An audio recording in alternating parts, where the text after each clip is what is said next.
ಮತ್ತು ಸಿದ್ದರಾಮಯ್ಯನವರು D K Shivakumar ಇದ್ದಾರಲ್ಲ, ನೀವು ತಿಳ್ಕೊಂಡಿದ್ರೆ ತಪ್ಪು.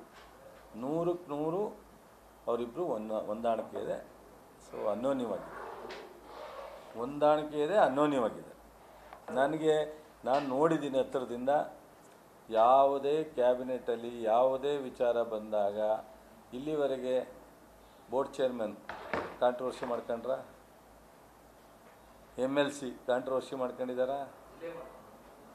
ಎಷ್ಟು ಅನ್ಯೋನ್ಯವಾಗಿ ಯಾರು ಪರನಾರ ಕೊಟ್ಟಿರಲಿ, ಯಾರು ಧ್ಯಾನ್ಯಾರ ಕೊಟ್ಟಿರಲಿ, ಭಾಳ ಅನ್ಯೋನ್ಯವಾಗಿ ಹೊರಗಡೆ ಬರ್ತಾರೆ. ಇದಕ್ಕಿಂತ ಯಾವ ರೀತಿ ಒಂದು ಪಕ್ಷದ ಅಧ್ಯಕ್ಷರು ಮತ್ತು ಮುಖ್ಯಮಂತ್ರಿಗಳು ಜೊತೆಲಿರ್ಲಿಕ್ಕೆ ಸಾಧ್ಯ? ನಾವು ಅದಕ್ಕಿಂತ ಜಾಸ್ತಿ ಎಕ್ಸ್ಪೆಕ್ಟ್ ಮಾಡಿದ್ರೆ ಅದು ಅರ್ಥ ಇಲ್ಲ.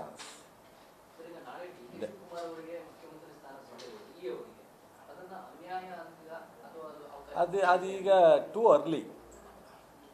ಅರ್ಲಿ ಅಲ್ಲ. ಈಗ ಹೈಕಮಾಂಡ್ ಏನಾದ್ರೂ ಡಿಸೈಡ್ ಮಾಡಿ, ಸೊ ಇನ್ನು ಉಳಿದಿರೋ 2.5 ವರ್ಷ ಆ ತೀರ್ಮಾನ ಕೊಟ್ಟಾಗ ಡಿಸ್ಕಷನ್ನು.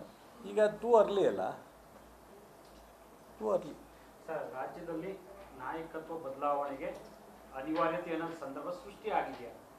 ನಮ್ಮ ಪಕ್ಷದ ಒಳಗಡೆ ತಗೊಳ್ಳೋ ತೀರ್ಮಾನ ಈ ರಾಜ್ಯದ ದೃಷ್ಟಿಯಿಂದ, ಪಕ್ಷದ ದೃಷ್ಟಿಯಿಂದ, ಮುಂದಿನ ಪಕ್ಷದ ಒಂದು ಸಂಘಟನೆ ದೃಷ್ಟಿಯಿಂದನೇ ತಗೋತಾರೆ.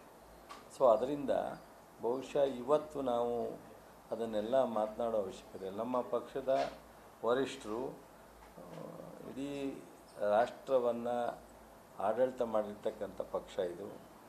ಅನೇಕ ಸಂದರ್ಭಗಳನ್ನ, ಕಠಿಣವಾದಂಥ ಸಂದರ್ಭಗಳನ್ನ ಎದುರಿಸಿದ್ದಾರೆ. ಸೊ ಬಹುಶಃ ಇವತ್ತು ದಿನೇ ದಿನೇ ಕೆಲವು ಕಡೆ ಪ್ರಾದೇಶಿಕ ಪಕ್ಷ ಇದೆ. ಪ್ರಾದೇಶಿಕ ಪಕ್ಷದ ಜೊತೆ ಇವತ್ತು ತಮಿಳ್ನಾಡು ಜೊತೆಲೇ ಇಷ್ಟೊಂದು ಸ್ನೇಹ ಬಾಂಧವ್ಯ ಇಟ್ಕೊಂಡಿದ್ದಾರೆ. ಭಾಳ ವೆಸ್ಟ್ ಬೆಂಗಾಳು ಮೇಡಮ್ ಎಷ್ಟು ಅಗ್ರೆಸಿವ್ ಅಂತ ಗೊತ್ತು, ಅವ್ರ ಜೊತೆಯಲ್ಲೇ ಸಂಪರ್ಕ ಇಟ್ಕೊಂಡಿದ್ದಾರೆ.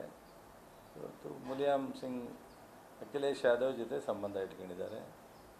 ಲಲ್ಲೂ ಯಾದವ್ ಮಗನ ಜೊತೆ ಸಂಬಂಧ ಇಟ್ಕೊಂಡು, ಇಷ್ಟೆಲ್ಲ ಸಂಪರ್ಕ ಇಟ್ಕೊಳ್ತಕ್ಕಂಥ ನಮ್ಮ ಹೈಕಮಾಂಡು ನಮ್ಮ ಪಕ್ಷದ ಲೀಡರ್ಗಳ ಜೊತೆ ಡಿಫರೆನ್ಸ್ ಮಾಡ್ಕೊಳಕ್ಕಾಗತ್ತಾ? ಸಾಧ್ಯನಾ?